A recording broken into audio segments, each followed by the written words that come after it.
flying Baba flying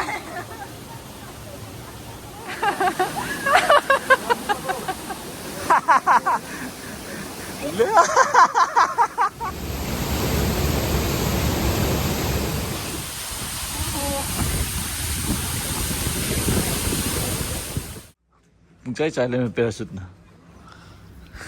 Ito pa mayam songkot Mayam ko brunch store ga kada mai mi dai pe ta ga wasung chang ga thok se na khana ga chang ga uini ga dana mi ne ma tra ui je na khana ga pung ama ni mu thok re mi ko lak tan sap a ho le ho kan de sangsar am to len de tu sai de pai le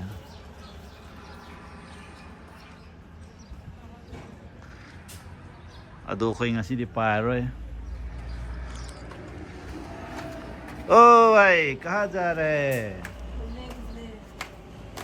driver बाबू?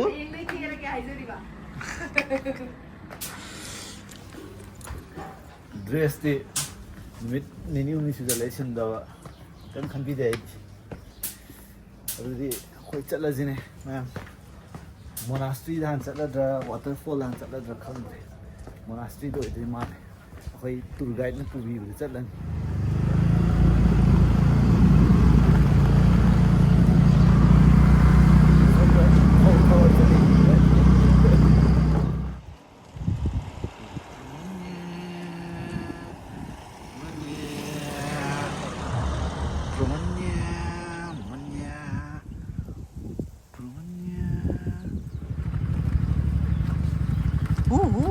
फजदो लंबी दी खरा scary हो रही है लंबी तपना please city की बोले जे आप लोग वाटरफॉल चथर रनी अखोगी गाइड हम यार पैसा हम ngang na 450 दे यार मान भाई लाइव बता देना हमारी गाइड मारेंगे ये असली गाइड नहीं है आप चलो पूछते आई लोग तो लाता में आप सेकंड टाइम आए हो फिर आप तो सभी नहीं मैं फर्स्ट टाइम अच्छा आपने किया पहले नहीं कल करेगा बुकिंग करवाया है अभी तक कुछ नहीं करा है करनी होगी तो बता देना हमारी कंपनी है पायलट कहीं में माल है केदारनाथ की लंबी पानी है वहाँ पे सुमाइन तरगा केदारनाथ की लंबी सुमाइन तरगा संथी तागा संथी ते सगोन मथी मनम वेंग तरगा याम मोट पने संदल लुपा चामा पीबदु तत्खरेने चिंग काबदा आई संदल चाम पीबदु पुजरक्त्रे आई ngam पूरा जो याम नाय हजिदो मै यु तो अमुक हापसिला लोइरे Let's go. Uthak ta hameng lai re. Hameng lai yaw kaino got lo. Lambi off road tare ma'am. Khalai je.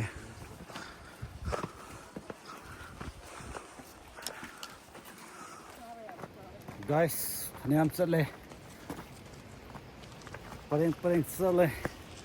Ye bana idre. असीगी मखागी चेली असुलो कुमधगी दो माली अमदी वाब यार माले आगे थोंग मथक्तरो असीगी कारक्सिदा चंगिदोनी चलो तेरेन जी सुमाइन तो वहरकले नप नपगा चपी आमा खाबो सुमाइन नप नपगा चखिदोनी लेट्स गो अमदे मामा कुमदा मखाला मी नैदा ले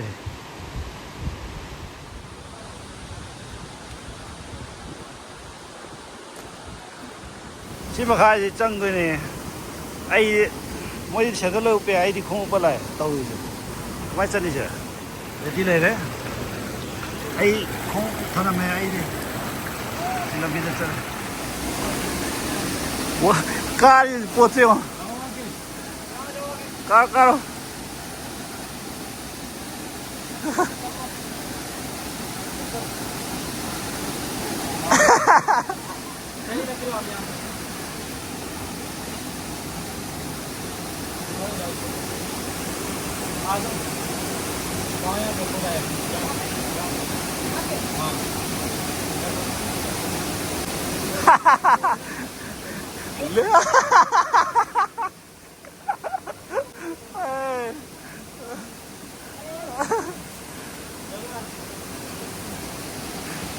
Nó còn có sẽ gây đi cô.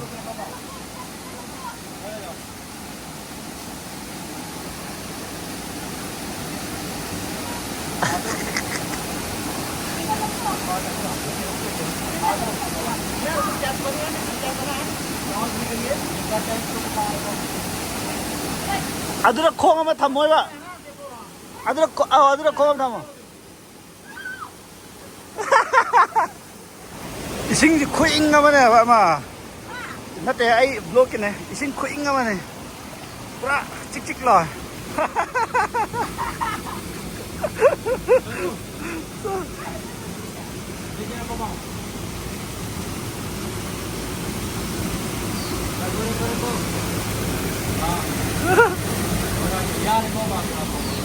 Nangatulay na mo kara.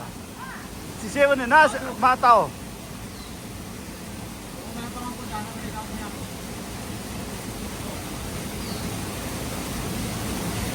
दोनों यार कितने आप पाँव को जाओ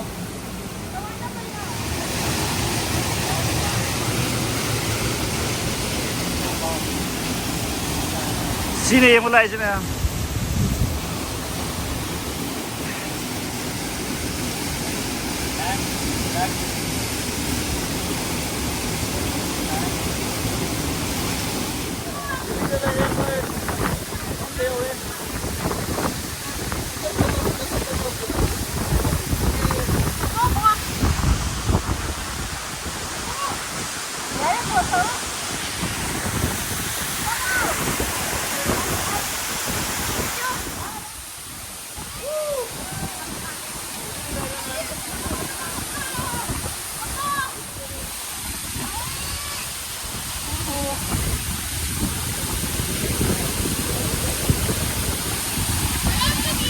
한바이 트립 세대.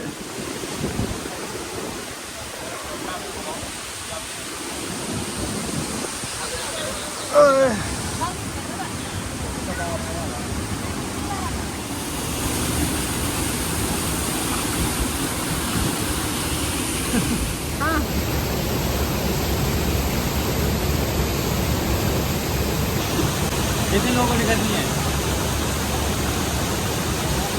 पता नहीं, कल देखा जाएगा।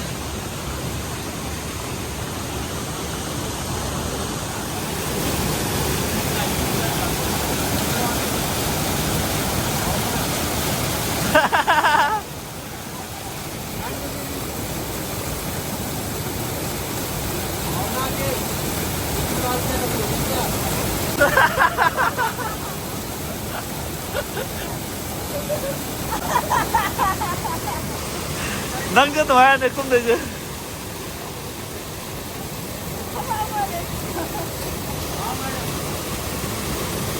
좀 더 내가. 많이 또 뭐.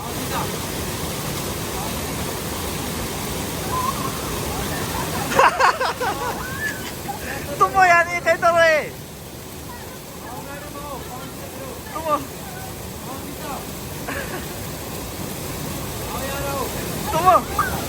Tunggu ya di kantor. Parno. Aduh.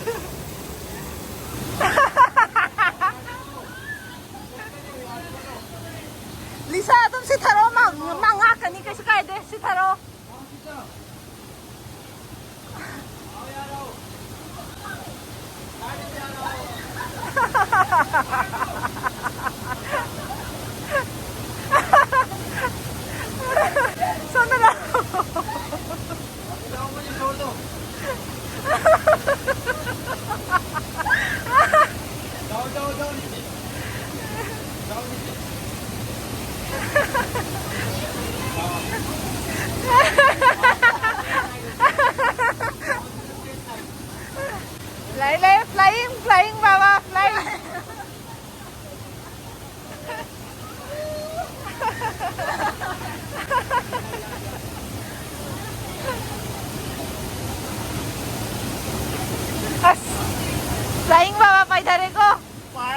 Break fast पाए रॉक क्लाइंबिंग स्किल खरा दरकार ले रहे मैम से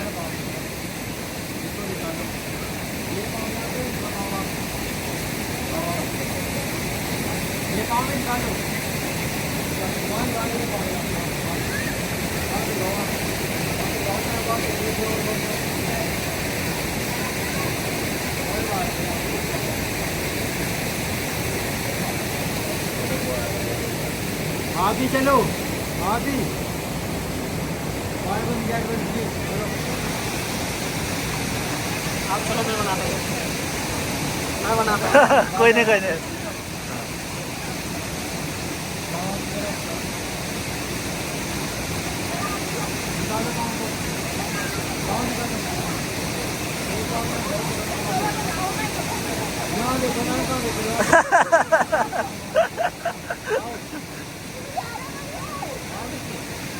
Nelo ba, mingon na Nelo. Nelo ba onda?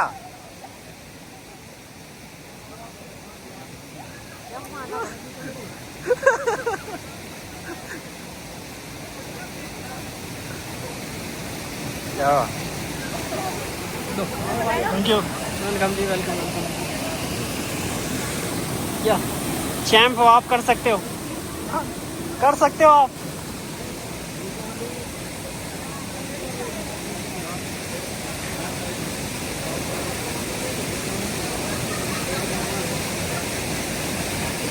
या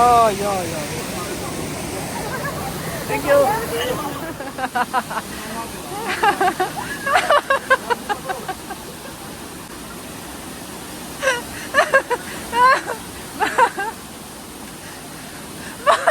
Masamboy 이게 기름이게. 니 masamboy 줄래 많아.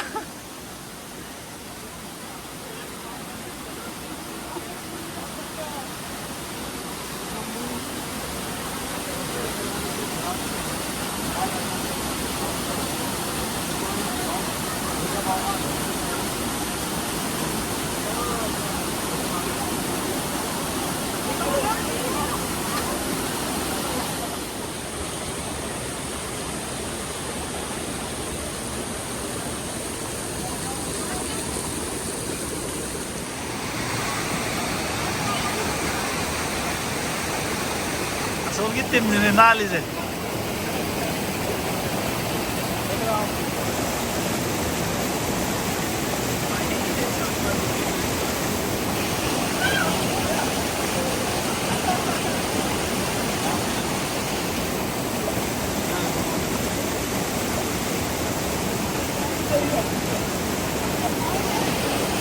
Waterfall lấy cả hale, waterfall done. Mathang je koi keno manasi cha se de haram mane do hayeng chit ka keno le city le president la khani na digi koi paragliding मैं लेता हूँ photo आपके याम नुंगाए asi guys ne pubidana आपका क्या नाम है Vicky Vicky Vicky Ricky nice job asi waterfall makha de la khani